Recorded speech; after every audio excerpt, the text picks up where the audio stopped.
Hello friends, మనం ఇప్పుడు movie analysis part 2లోకి అయితే వచ్చాం. So 2024 from Telugu film industry నుంచి బెస్ట్ డైరెక్టర్స్ అంటే చాలా సినిమాలు వచ్చినాయి. అందులో కొన్ని హిట్లు అయినాయి, కొన్ని ఫ్లాప్స్. హిట్ బ్లాక్ బస్టర్స్ చాలా మూవీస్ ఉన్నాయి. బట్ నాకు నచ్చిన అండ్ ఆ స్టోరీ రైటింగ్ కానీ స్క్రీన్ ప్లే డైరెక్షన్, సో ఈ మూడు క్యాలిక్యులేట్ చేసి నాకు నచ్చిన టాప్ 7 డైరెక్టర్స్ అది చెప్తాను. First of all Prashanth Varma, Hanuman. First ఎప్పుడైతే మూవీ అనౌన్స్ చేశారో అప్పటి నుంచి కూడా దాని మీద బజ్ అయితే ఉంది. బట్ ఏదో కొద్దిగా చిన్న సినిమా అని చెప్పి చాలామంది ట్రోల్ చేయడం, అంటే గుంటూరు కారంతో కాంపిటీషన్ దిగింది కాబట్టి కొన్ని రిస్కులతో అయితే మూవీ రిలీజ్ అయింది. ఫైనల్లీ డైరెక్షన్, హీరోకి ఇచ్చిన elevations, songs, story writing, screenplay and Prasanth Varma cinematic యూనివర్స్లో ఉంచడం అండ్ దానికి పార్ట్ 2 సీక్వెల్ కింద వచ్చే climax part, it is very excellent. So మనకి ఫస్ట్ 2024లో జనవరిలోనే ఒక మంచి బిగ్ హిట్ ఇచ్చిన director Prashanth Varma Telugu movie film ఇండస్ట్రీకి. సో టాప్ 1లో అయితే నేను ప్రశాంత్ వర్మ గారిని అయితే పెడతాను. ఎందుకంటే తక్కువ బడ్జెట్ విజువల్స్ పెట్టి మంచి మంచి సాంగ్స్ పెట్టి ఒక చిన్న హీరోని పెట్టి ఎక్కువగా పెద్ద హిట్ చేసిన director Prashanth Varma. And next వచ్చేసరికి మనకి టిల్లు స్క్వేర్. డీజే టిల్లుకి డైరెక్టర్ వేరే, టిల్లు స్క్వేర్కి డైరెక్టర్ వేరే. టిల్లు క్యూబ్ కూడా ఉందని చెప్పి అనౌన్స్ అయితే చేయడం జరిగింది.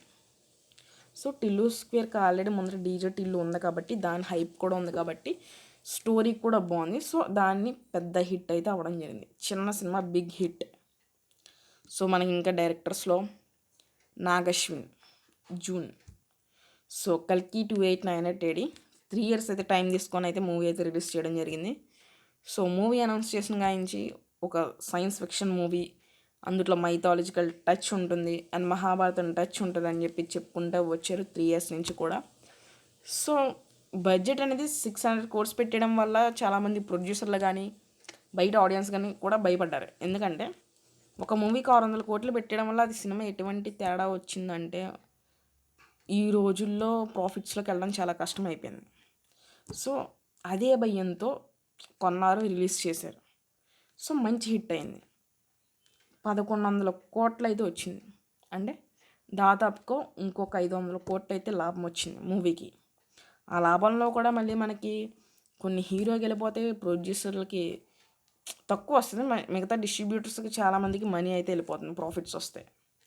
సో మొత్తం క్యాలిక్యులేట్ చేసుకొని నాగశ్విన్ గారికి కూడా మంచి హిట్ అయితే వచ్చింది. కమల్ హాసన్ గారికి ఇచ్చిన క్యారెక్టర్ అండ్ ఇంటర్వెల్ దగ్గర and climax Mahabharatam reference and Prabhas గారిని కర్ణుడిగా చూపించిన డైరెక్షన్ అండ్ సెకండ్ పార్ట్కి వదిలేసిన కొన్ని క్వశ్చన్స్, అవన్నీ కూడా జనాలకైతే బాగా ఇంట్రెస్ట్ అయితే అయింది. సో నాగశ్విన్ కూడా ఒక మంచి best director of 2024 Telugu film. So ఇంకా కమిటీ కుర్రోళ్ళు డైరెక్టర్స్, ఆ మూవీకి ఇద్దరు డైరెక్టర్లు, ఒకళ్ళు సుజిత్ అండ్ సందీప్.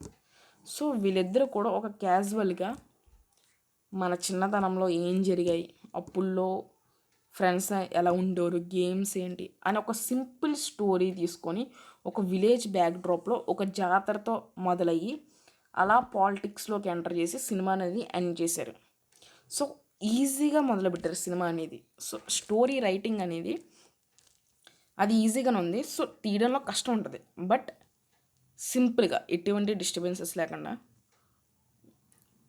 అప్పుల్లో 90sలో పరిస్థితి ఏంటి, కామెడీ అండ్ ఒక విలేజ్ బ్యాక్డ్రాప్, ఒక విలేజ్ నేమ్ తీసుకొని అక్కడ జరిగే జాతర తీసుకొని కొన్ని ఫైట్స్ పెట్టి లాస్ట్లో అప్పుల్లో మనకి పాలిటిక్స్ అనేవి చాలా ఇంట్రెస్టింగ్గా ఉండి, సో అదొక యాడ్ చేసి సో సింపుల్గా తేల్చారు. అది పెద్ద హిట్ అయింది మూవీ. సో కమిటీ కుర్రోళ్ళు అనేది చాలా పెద్ద హిట్. జూలై మంత్లో వచ్చిన మూవీల్లో కమిటీ కుర్రోళ్ళు చాలా పెద్ద హిట్. సో వాళ్ళు కూడా బెస్ట్ డైరెక్టర్స్ 2024లో.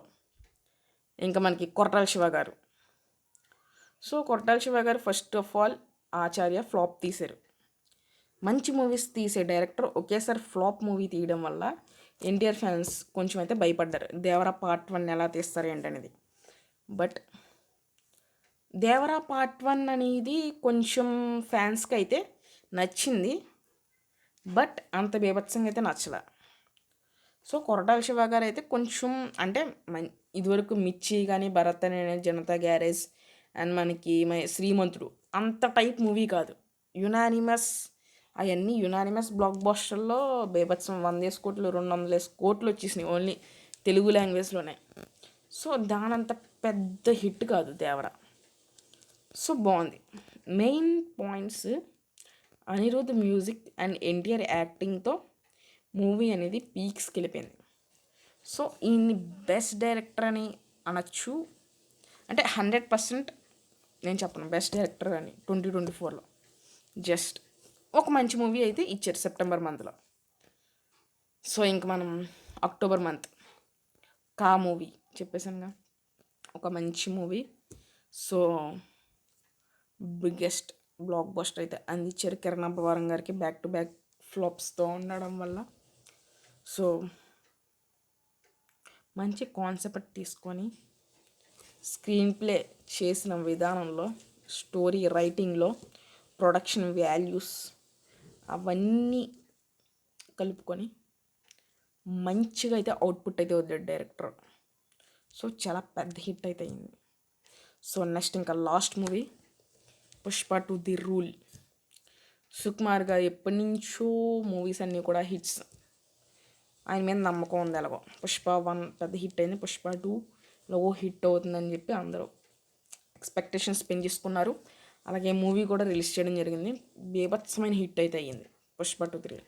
సో సుకుమార్ గారికి, రాజమౌళి గారికి ఎంత క్రేజ్ అయితే ఉందో ఒకేసారి అంత క్రేజ్ అయితే పెరిగిపోయింది. ఎందుకంటే బాహుబలి 2 రికార్డ్స్ 7 years నుంచి అలాగున్న రికార్డ్స్ని బ్రేక్ చేయడం అయితే జరిగింది పుష్ప 2. సో అంటే డైరెక్టర్ అనేవాడు ఆ బాహుబలి 2 రికార్డ్ బ్రేక్ చేయడం వల్ల ఇంకా మిగతా తెలియని ఆడియన్స్కి కూడా మ్యాక్సిమం అందరికి తెలిసిపోయారు, తమిళ్, మలయాళం, కన్నడ, హిందీలో.